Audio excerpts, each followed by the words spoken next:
Chris, take us back. So we just started having a little chat about multifamily investing, but what was your life before multifamily? Man, life before multifamily is very fun. I have to say, I know a lot of people have jobs that they hate and they have these careers they're trying to get out of and they're trying to figure out a solution to that with investments and figure out how to retire from that job.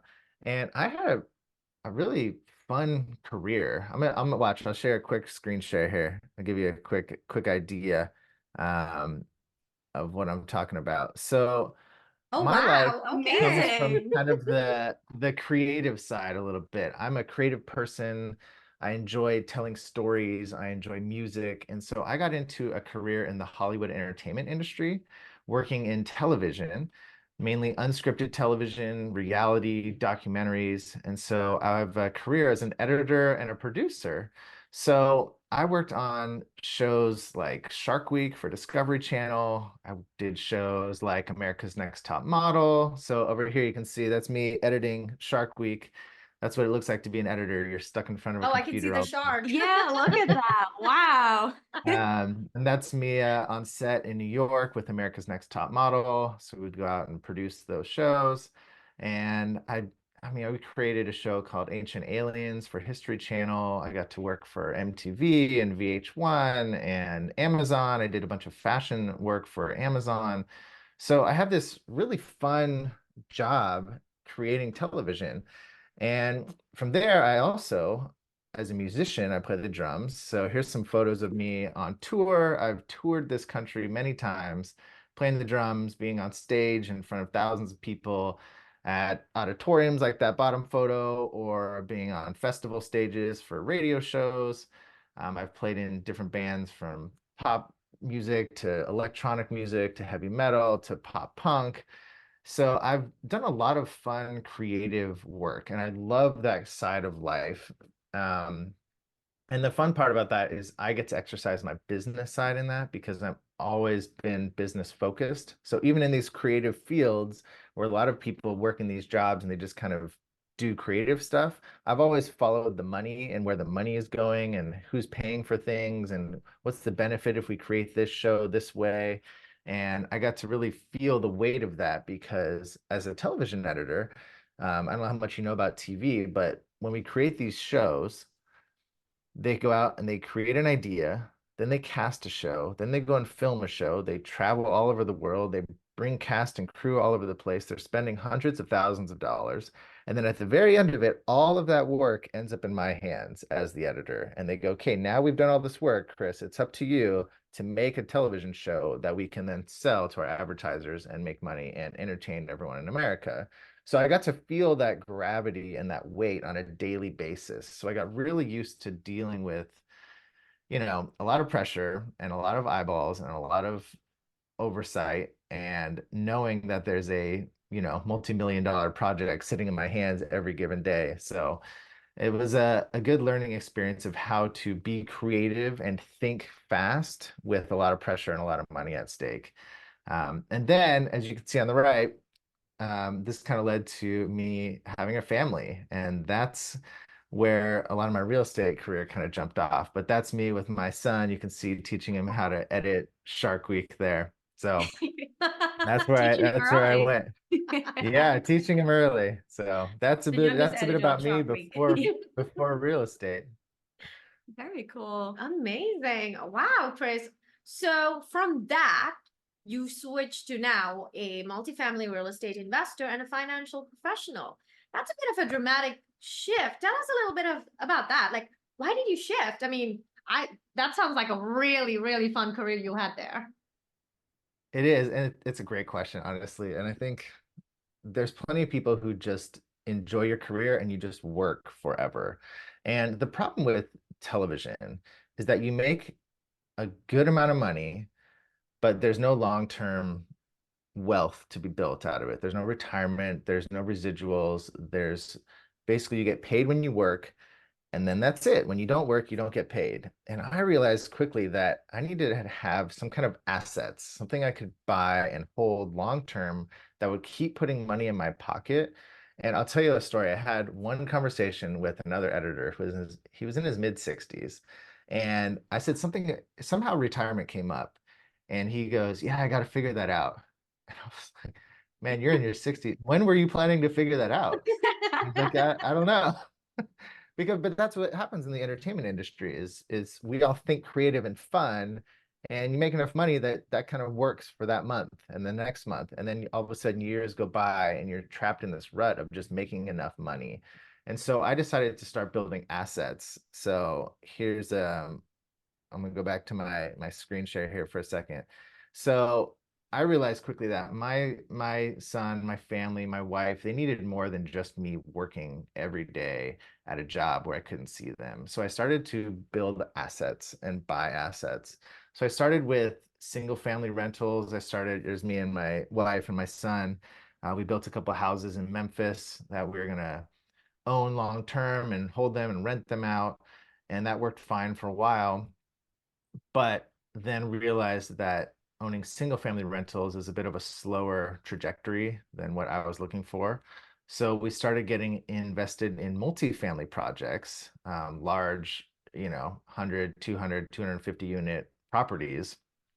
And I started by investing with people that I met over the years. I met a lot of people. I spent a lot of time networking and getting to know the industry and getting to know the business and getting to know the other operators and the other professionals in the business. So I started investing money with them and learning the business. And then what happened was a lot of my TV industry friends started seeing what I was doing. And they were all of a sudden, their ears are perking up, going, "Well, I want some kind of long-term wealth. I want some kind of investments. So could we invest with you?" And I was like, "Well, sure. So let's go buy some properties together." And so I started basically syndicating multifamily properties, which is the process of bringing in investors and buying it as a group. And so I started being able to involve other TV industry friends to now they can be invested in these properties as a passive investors. And then that kind of grew from there. And now I speak on stages across the country and I'm meeting investors from all over the place. And I'm able to help people, not just from the TV industry, but from all walks of life. So I have investors that are doctors and attorneys and, engineers, and they work all over the country. So it's been a great way to create long-term wealth, create assets, not just a job that pays me for the day. And that was kind of my big shift into multifamily and how it expanded from just me going to buy my own real estate to helping others, because I still invest in every property we own. At the end of the day, it's helping me and my family. But by expanding my vision outward to helping other people, it's really created a dramatic shift for me of I don't think about money, money, money for myself. It's like, how do we all win and how do we all succeed and make money through multifamily? Oh, here, Amazing. let's see. Here's the portfolio now, by the way. So this is I know, there's plenty of people out there who are kind of starting out and it feels like, how am I going to get there? But this is what happens after you invest for years and years and years is you start accumulating a portfolio. We've sold a bunch of these, we hold some of these, but I've invested in, we basically invest in mostly red states. I don't invest in California, even though I live here. I invest in Texas, Florida. We just bought property in Texas and Florida this year already. So anyway, I'm sure we can get back to this a little bit later, but just to give you a quick idea of where I'm at now and how the company has grown. Beautiful. That looks like a very impressive portfolio. Now that we're talking about multifamily, I'm sure some of our attendees, and I know a lot of people I speak with, Chris, they're always interested in knowing multifamily is a great investing tool, but multifamily in times of inflation, how does that work, Chris? And I know that you are the best person to educate us on this. I appreciate that. So I think a lot of people don't maybe understand fully what inflation is. And so when I ask people out about inflation, you kind of get different responses of what it is. And what I think about inflation is basically take your dollar bill that you're going to spend on something. And let's take $100 bill, right? You can buy something for $100. But now you take a lighter and you start lighting it on fire. Okay. And then you stop before it burns the whole thing up. Well, now half of that dollar bill is gone. Mhm, But when mhm. you go to buy something the next day, it still costs $100, but you only have half of it. That's kind of how inflation works. It's the process of everything getting more expensive. So your dollars don't go as far. And then, so here, I'm gonna share screen one more time here. If you're not watching this and you wanted to, if you're just listening, I'm happy to send you some of these slides later if you want. So here's the dollar getting lit on fire, right? But the problem with a lot of people is they learn how to make money, they learn how to save their money. But if you stop there, okay, if you just make your money and you save your money, what's going to happen is over time, inflation is going to eat away the power of that money.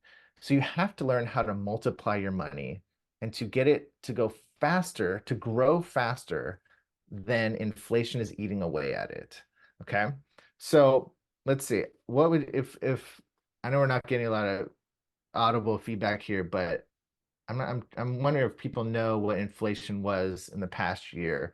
I'll show you a quick graph to show where inflation went. Okay. So 2023 came back with a 3.4% inflation. And you can see this dramatic growth that happened through 2020 up to 2021 after COVID, and we injected all that money into the economy and just literally fed money into the economy. But when you give away free money like that, it's going to devalue the dollar. And so the dollar that you were trying to spend earlier is now going to not go quite as far. So this is where people go, okay, cool. So inflation's happening, but what the heck is inflation? Like, how does it work? I think people think maybe the government just sets these numbers, right? Like that 7%, 6.5, 3.4. Today, I think the numbers came back for January. I think we're at 3.1. And the question mark is it going to keep going down or go back up? We'll see. My crystal ball is what it's going to say. But so I was going to take you through a quick kind of run through of what inflation is and how it actually works. And this is for people could screenshot this, keep it in mind when you're thinking of, how the dollar works. So the value of money really starts with interest rates and credit. So because a lot of America runs on credit, most people aren't spending actual dollars. You're using your credit card, and then a lot of people ending up paying on their credit card and they hit those interest payments, they're not just paying them off. So as interest rates start low, which we saw in the last few years, right? Interest rates are very low. That's going to create more spending because the American people go, well, this money doesn't cost me as much to spend. So then they spend more. What that creates is an expansion of the economy, right? There's simply more trade happening. Then people need more things, they buy more things, then more stuff gets created and that gets bought, which leads to an overspending. So at some point, though, there's a supply and demand shift. The overspending is going to outpace the supply. Well, now you have an an imbalance, okay? And that is where prices are going to go up, which is just a basic function of supply and demand. So you can see the government is not creating that. The government is not saying, well, prices are now up. It's simply the American people outspending what can be created. So that's what goes to inflation because if you don't have enough of something, you don't have enough loaves of bread, but people need more loaves of bread, then they can simply charge for more, they can charge more money for that loaf of bread. And that's why people always talk about, what's the cost of a gallon of milk or what's the cost of a loaf of bread, down to the basic needs. And that's just simple supply and demand. And it all starts with these low interest rates, which we have had historical low interest rates in the past, 4 years. So then on the flip side, this is what happens once you hit inflation is the government tries to combat that by raising interest rates, which we've seen in the last 12 to 18 months, right? The goal for that is to decrease credit, decrease the amount of spending, which will then balance back out that supply and demand, which creates deflation and a nice balance. And this kind of goes back and forth and back and forth. So how does this impact multifamily is the question mark, or real estate investing, or what can you do to try to combat this? So when inflation goes up, the price of things goes up as well. Consumer goods, housing costs, healthcare goes up, education costs go up, transportation, and interest rates are kind of at the core of all of this. But I want to focus on one thing, and this is where it's really beneficial for me as a multifamily investor and for my investors as well. When housing costs go up, what does that do as a real estate investor? And if you don't believe me that housing costs go up, I want to show you this chart, okay? So tell me if you see a correlation here. On the left side of the screen, you see interest Oh, rate or absolutely. inflation rates going up, right? And then on the Mhm. right, maybe you've known this in the past few years, there has been historical astronomical rent growth we've seen in our properties. So if you happen to have been investing in real estate, you've seen your rental rates just go up like crazy. But here's the problem that you would think that will come back down with inflation. But look how inflation has dropped off a cliff down from 7 down to 3, and the goal is to get it to 2, right? The Fed wants it at 2%. But our rental rates, they don't drop off a cliff. They just tick down. They go down 1 to 3%, right, over the past year. We're still increasing rents on some of our properties in Texas, for instance, for renewals, our residents are still paying increases in rent. So there's not a direct correlation on the downside, but the upside definitely follows inflation because quite simply as a landlord, this is where it's unfair to be the landlord, right? This is why I want to own the properties is if there are more costs to us as a landlord, we can pass those along to our residents. And we have to do that obviously in a fair way and in a way that we're creating a better living environment for them as well. But this is just how it goes to be a landlord. When inflation goes up and the cost of things goes up, we increase rents accordingly. So, as an owner, let's see, I think we'll probably stop there. But as an owner, this is why I've always said I have a pretty simple thesis when it comes to investing. It's I want to own necessary assets, right? I want to own things that people require in this life because there will always be someone to pay me for them. I personally see, I don't know about you, but I feel like the middle class in America is disappearing and we're having Oh, more of a absolutely. upper Yeah. class and lower Mhm. class. And it's not a sense of better or worse, but it's the people who can own and the people who can rent. And I feel like the people who can rent is just going to keep expanding and expanding and expanding. So for us, I want to own multifamily properties because there will always be a renter for them. Okay. Now, without going into too much of the financial side of this, the value of our multifamily properties goes up the more we can increase our rents. Okay. There's a factor of our NOI with the cap rates in the area. So if we increase rents across the property, it's going to increase the value of our property to either another buyer or to a bank if we're going to refinance. And so to me, rather than try to fight inflation and go, what can I do to, hold things and try to solve for that? I just want to own an asset that's going to go up in value and it's going to track along with it. And that way I'm not so personally worried about inflation eroding the value of my dollar because my dollars are invested in these multifamily properties.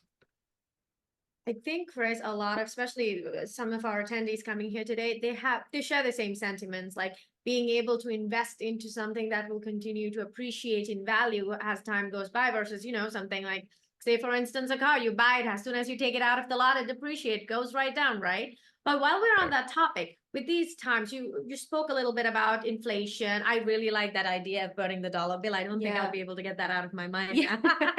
So what types of returns have you seen in your investments through all these times, like in the past few years, currently, for the future? What are you predicting? Well, our portfolios on average annual return, we've seen anywhere from 16% up to about a 36% average annual return. So we're definitely outpacing the stock market. None of our investors have been unhappy with those returns, right? I typically tell investors, hey, look, when we buy another property, we're looking for somewhere between a 14 to 20% average return for the investors. Now, this year, and well, to back up, when we buy these properties, we do a couple of different business plans. One is more of a heavy value add, and one's a lighter value add. When I talk about value add, what I'm talking about is buying a property that needs some work with some room to grow the rents to meet where the market is. So we're going to invest money into that property, renovate it, make it nicer, and then increase the rents accordingly. Well, some properties, we buy the property and we keep taking all the revenue from the property and we keep injecting it back into the property. So investors aren't seeing a return during the hold, but then we go and we sell it in as quick a time as possible, kind of like a slow flip, like think of flipping a house, but we're doing with an apartment complex. And those investors are seeing a big return in a shorter amount of time, but there's no cash flow necessarily to them. Whereas the other one, a lighter value add property, those are properties that we see some room to grow our rents. It doesn't need as much work on the property. So as we have revenue come in from rents, we can send distributions to investors along the way. So during the two different models, that's why I talk about an average annual return, because if we hold a property for 2 years, but you don't have any returns along the way, but then you make an 80% return, no one's mad at that. You just average it out over the holding period. And then on the other side, if you're getting cash flow along the way and then we sell it or refinance it later, you can take your returns and average it out that way as well. So this year, you're saying, what are the projections, right? What are we looking at? This year is not necessarily the year to look for cash flow because interest rates are so high. And so that's been impacting our debt service payments. That's been impacting, our really what we're doing is we're holding a lot of the revenue from our rents and we're keeping them in reserves to make sure that we can cover any costs of things, because as inflation goes up, that is going to increase the cost of construction, it's going to increase the cost of labor, it's going to increase the cost of all the materials we need to buy for the property. So we're trying to keep our properties really secure because Warren Buffett's #1 rule of money is don't lose money, right? So we want to make sure we're keeping the properties flush with cash.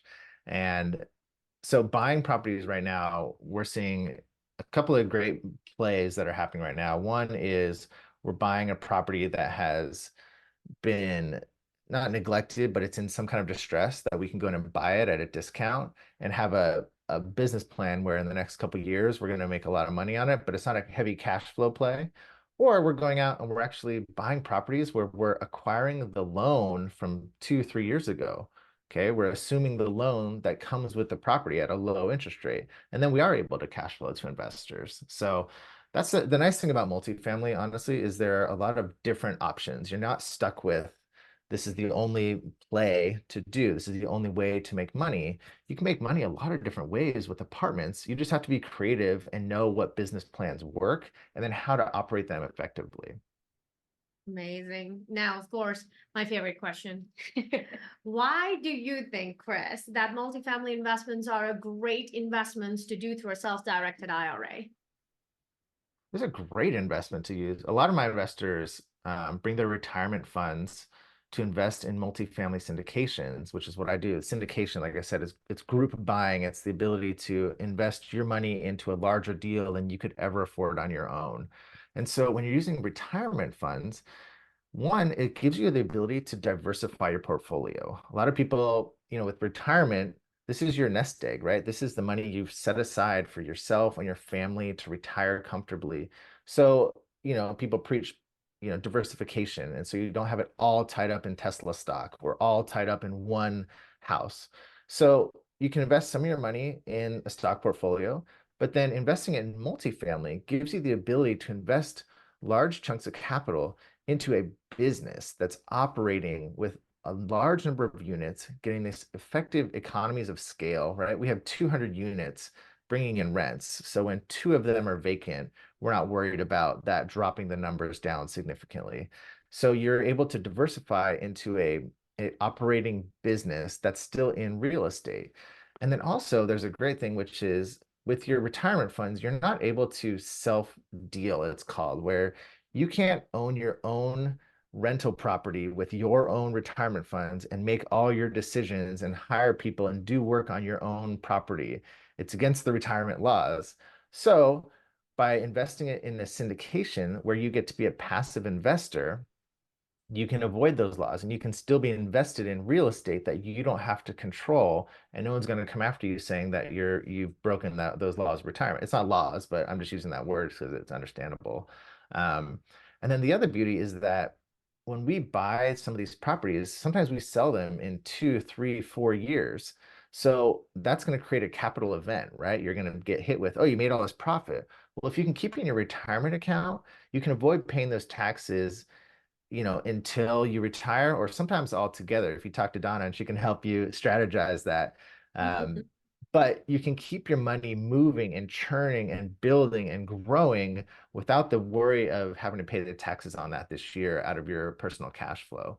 And then the other thing I wanted to talk about is that a lot of people have money in their retirement accounts and they know, man, I want to be invested in real estate, but maybe their personal cash flow doesn't allow them to invest in real estate. They're like, well, I need to have this money liquid so we can buy a car for my son or daughter, or maybe we got to put them through school. So that's their liquid capital. But retirement capital, they're like, well, if I invest this and it's into a property that we're going to hold for 3, 5, 7 years, that illiquidity is not going to impact their day-to-day life, right? They can keep that money growing in a real estate investment because these are they're illiquid assets, right? They're properties that we buy and then we hold them for a while and we do a business plan on them and we'll cash flow, we'll make a bunch of money on them. But you can't come in a year in and say, hey, Chris, I need, $50,000 out of my investment. It's not a liquid stock market portfolio, for instance. And everyone generally understands that when you're investing in real estate, but that sometimes can impact people when they have, limited amount of cash on hand that's liquid, but they may have a lot of retirement funds that they want to deploy that way. So there's a few great reasons why it's a good option for your retirement funds.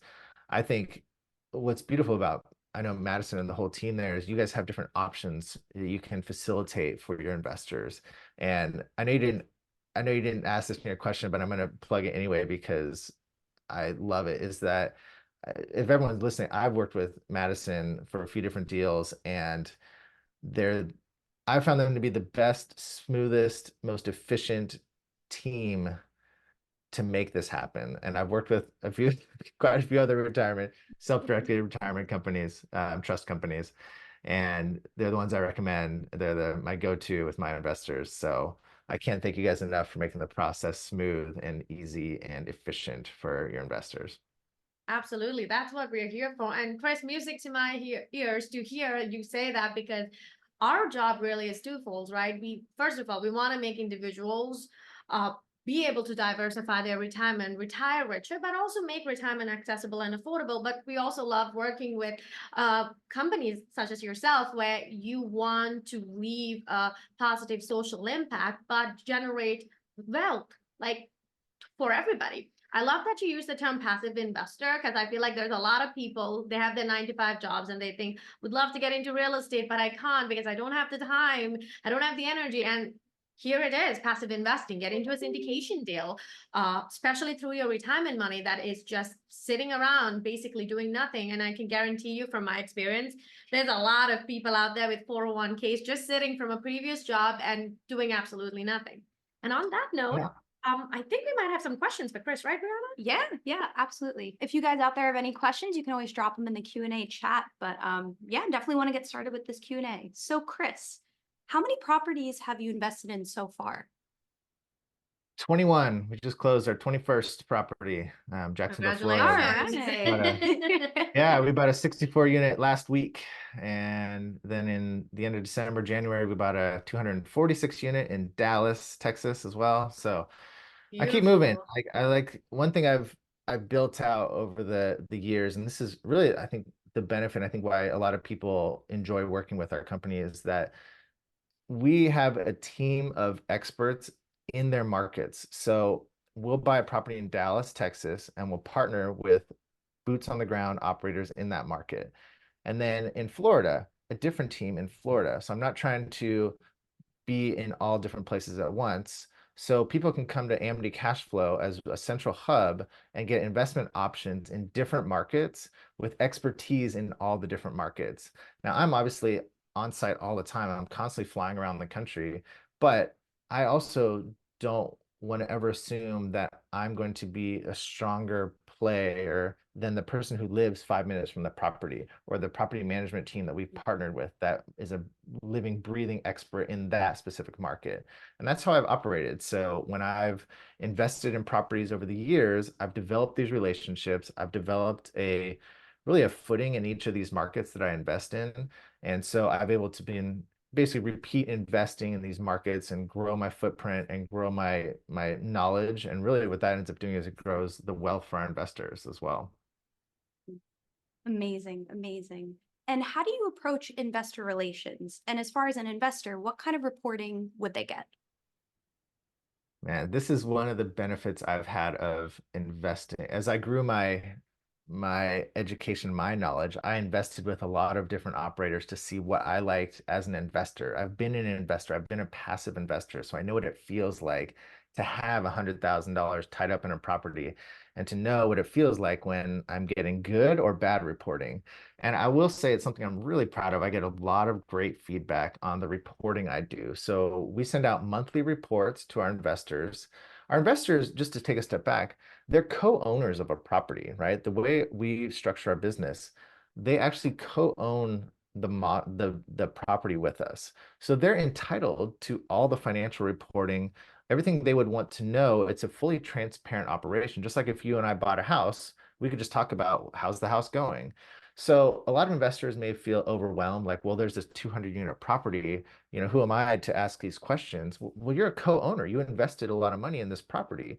So, but we just make it really easy for our passive investors. So they get a monthly email with all the relevant financial info. So you're going to get your NOI, you're going to get your revenue, you're going to get your new leases, expiring leases, kind of the most important headline numbers, as well as, you know, a short paragraph about how our operations are doing, how our leasing is doing, how our value add renovations are going, and then any other, you know, pertinent thing for the market or the submarket or anything coming up on the property. So I'm really proud. I get a lot of great feedback on the reporting. You know, Chris, you have the best reporting. I feel like I have the most, you know, understanding of our properties together versus other operators. And so and it's just something I've kind of put together over the years and learned from some mentors as well as along the way. And something I put a lot of hard work into is keeping investors up to date on what's going on because you have a lot of money invested in these properties, you know. It's owed to you, I think. Mhm. For sure, for sure.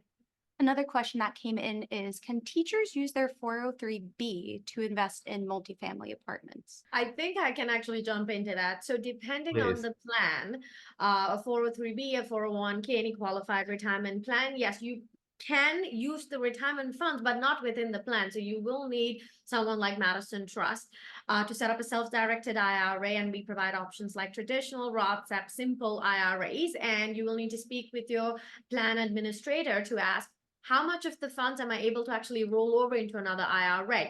Because depending on the plan, another common misconception is people think a qualified plan, if you're still employed, you can't really use it. But that's not the case. If the plan is structured in a certain way, you're definitely able to roll over at least partial amount of the funds to another IRA. And once it's in a self-directed IRA custodian like Madison Trust, you can absolutely use that to invest in multifamily syndications. Yeah, and there's one thing that I will just for anyone listening, if you're listening, you're either probably already an investor in the Madison system or you're someone new who you're considering investing in retirement funds. And I will say Madison does an incredible job at handholding. And it's something I talk about because it seems like such a big, overwhelming thing. Like, well, I have money in Fidelity or I have money in this pension. And how do I pick up the phone and call Madison? And they are experts in it. They walk you through it. And I've seen it happen multiple times with my investors. Is like they have things they have money in different places and we're in a time crunch. We got to get it into this deal. They still make it happen. And so, and especially Madison, you guys have such a great structure where you have different teams to attack different parts of the process so that investors can kind of basically walk along a path. And that's what I just to kind of mirror what you say, like reach out, explain your situation, and then just say simply, what can I do? Let the experts help you and guide you. Absolutely. We're here to help. We are. And Chris, that was music to my ears. I mean, I'll that's just toss this like, this one. is just an honest, honest feedback. Like, that's what I have experienced with my investors. It's not blowing smoke or not making anything up. That's just how the process has worked. Thank you. Thank you. We so appreciate your kind words. And I'll toss this one to both of you. Does a Roth IRA qualify? Yes, I mean, the answer is yeah, simple. absolutely. You can, yeah. Another I mean, one, would a if it's retirement funds and you can get these retirement funds into a self-directed company, a trust company like Madison, you can then invest it any way that you can. And that's a great question to Madison, is just, what options are open to me? I can invest in precious metals, I can invest in the stock market, real estate, private credit. There's a lot of different options that are open up to you when you get out of the think. It's more the thinking, honestly, right? You guys, it's the traditional thinking of I can only invest in the stock market. And that's simply not true, which is what we've been fed our whole lives. Is retirement money goes into a diversified stock portfolio that does this with the market, and it goes up and it goes down. And the problem is that if it happens to be down when you need to retire and see that money, now you feel stuck, because if you pull the money out, you're eating away at your nest egg. But if you leave it in, you need the money, so you get stuck. So that's why it's great to be able to diversify and have some uncorrelated or something different. So you have some real estate that's bringing in cash flow every month. Because I will tell you from personal experience, and I've seen it, the stock market might go down, but a renter in a B and a C class apartment, they're not super impacted by their stock portfolio. They're just simply going to work every day, paying rent. That rent goes to us as the owners. So that's why we own it. Absolutely. And just to add on to the Roth IRA part, now, of course, we are passive custodians. We do not provide any tax, legal, or financial advice. But what I've seen is Roth IRA, the strategy to get into diversified portfolio, is a fantastic and a really popular strategy, especially because given the right requirements, it can be tax-free versus tax-deferred. So definitely something to look into. Absolutely. And with that, I'll go on to another question. What are some potential risks of multifamily investing? That's a great question. And it's something that for investors, when we get on a kind of our first introduction call, it's something I always go over. There's a couple of main risks with investing in real estate in general and multifamily specifically. So real estate in general, there's always the risk of a recession, that overall the economy can take a dip. Okay. That's going to impact everything from people making their car payments to rents across the board. So in a recession, housing prices are going to come down, rents are going to come down. So that's a risk. There's a risk that there's a personnel risk, right? Like this is a people business. There's a property manager on site. There's me as the operator. There's our team. So these are actual people. So sometimes people fail, right? We can hire a property manager that doesn't do the greatest job. And it's our job to make sure that they're either put back on the right path, or, replace them with someone better. There's also the risk of overbuilding in an area. If they build a ton of apartments around us, well, that's going to create a simple supply and demand offset. It's going to certainly make the market nicer, because when you build brand new properties, that elevates values. But for us, we want people in our apartments renting from us. So if there's 1,000 new units, then that's going to hit our supply and demand. There's the risk of illiquidity. As an investor, you have your money invested for 2 to 8 years, sometimes 10 years. So if you have money that you think you might need to go buy a car, don't invest it in a syndication. And then there's one other thing I would call, which is kind of a black swan, legislative changes. So there could be the instance where during COVID, and they say, hey, renters don't have to pay rent this year. And it's like, oh, well, where did that come from? As landlords, how do I combat that? It's hard to plan for that, right? It's hard to plan for interest rates going up at an astronomical rate month over month over month for 12 months in a row. These are things that it's hard to project those into a financial, spreadsheet model, but they happen. And our job is to react as fast as we can.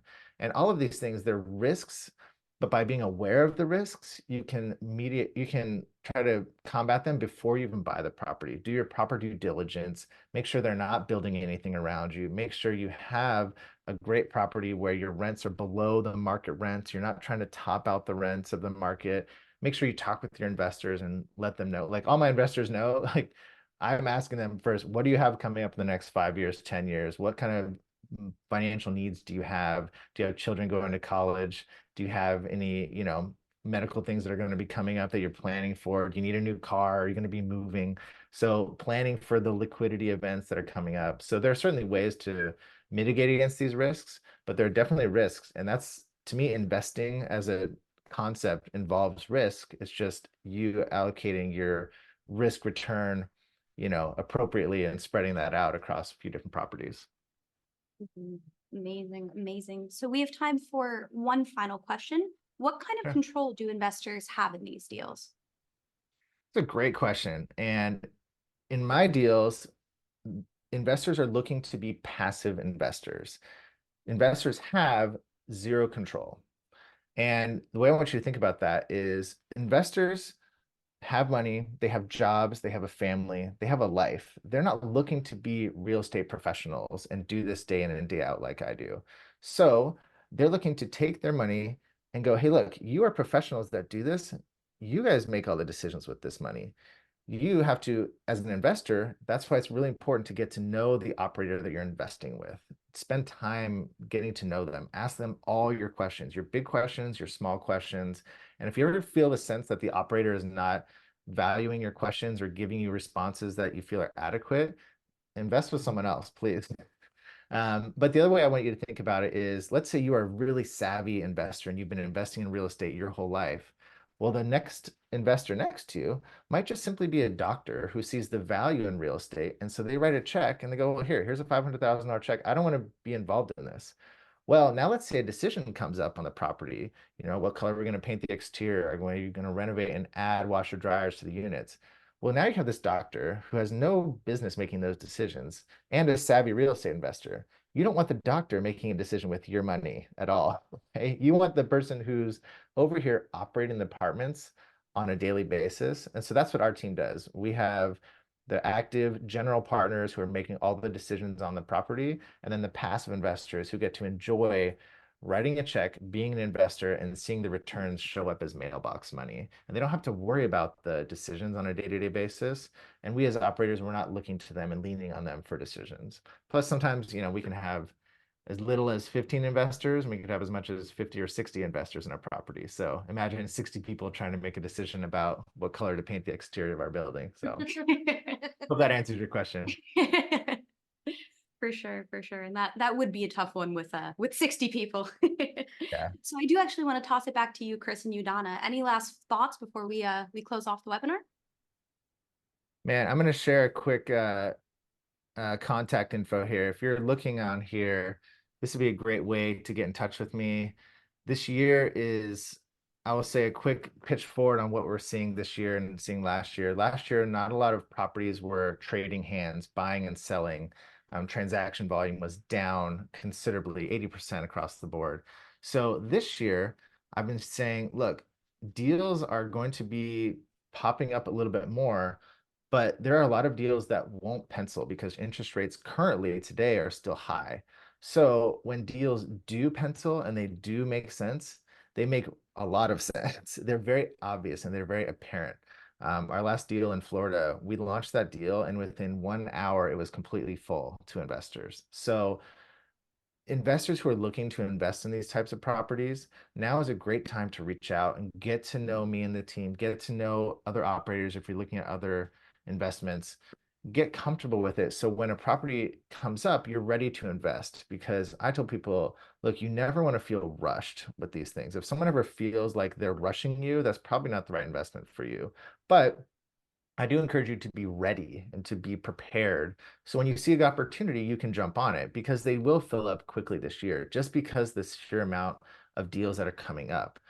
There's not a lot of deals. So the ones that we see, they're great. The last two properties we bought were completely off market. They didn't even hit, brokers weren't sending them out. We got them at a very low basis with rents well below the market. So we have a lot of room for growth with a very protected downside because we bought it at a low basis. I tell people all the time, look, interest rates can go up and down, but basis is forever. So if you buy at a good price, you're going to protect yourself somewhat. So the reason I put that up here, here's my contact info. You're welcome to reach out at any time. My email, if you're listening, is chris@amitycashflow.com. AM is in Mary, ITY, amitycashflow.com. And as a free gift, look, for any of you, if this is new to you and you're looking into syndication, you're looking to investing in multifamily, but you're not sure about the process, you can go to amitycashflow.com/ebook. and download a free book that'll walk you through the full process of how you could get to know a syndicator, how you could get to know about some multifamily properties, and then actually taking you through the steps of investing. And obviously, if you ever have any questions, reach out. I'm more than happy to answer whatever I can. I talk to investors pretty much daily, so anytime you're looking to get in touch, we can talk. If I'm not on site walking over the property, I'm happy to get in touch. Amazing, amazing. Amazing. Thank you so much, Chris. And of course, thank you so much to my colleague Donna. for Thank you, this- Brianna. Oh, thank you. Chris, this has been amazing. Thank you for joining us. This has been incredibly educational, and I'm sure everyone who joined us would agree. Oh, yeah. Oh, yeah. I do just want to mention before we hop off that a replay of this will be available at madisontrust.com on our webinar replays page. And again, a shout out to Chris and Donna for a wonderful webinar and everyone for attending. We hope to see you at the next one.